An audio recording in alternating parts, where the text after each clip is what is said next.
Within this lesson, I want to talk about the heading elements in HTML.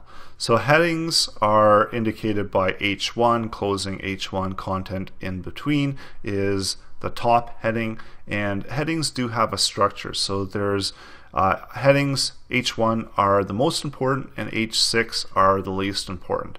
And headings can be used to highlight content on your page. They can be used to structure and represent titles for content sections.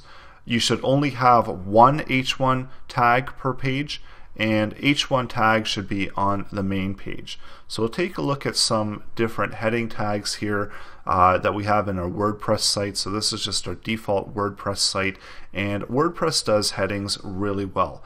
So when we look at this heading over here, we look at the source code, and it's nested within an H1 tag. So that we see that this is deemed to be important content, and we also see that it's actually reusing that title information within that H1 tag. And we look at the other elements down here. So these are smaller, and see we go down to H2, and then I don't believe there's any H3s, but this one should be an H2 as well.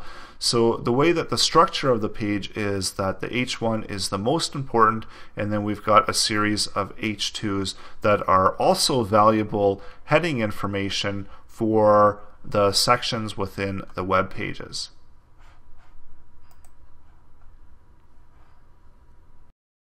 I'm just going over to SEOreviewtools.com, and they have a tool here that can help us search headings. So we're going to do a quick check of getbootstrap.com's headings and how that's structured. So we're just doing a check of that. So there's no H1 headings are found.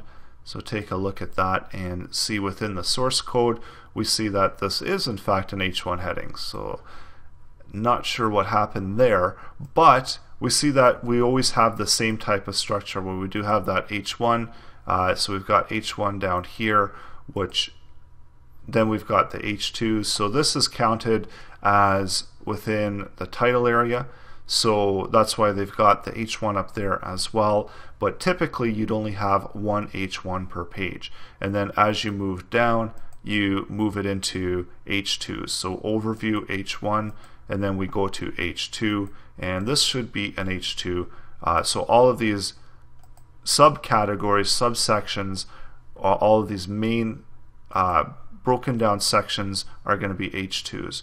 So this one is an H1 as well. So typically you wouldn't have this type of structure. You'd only be using one H1 per page.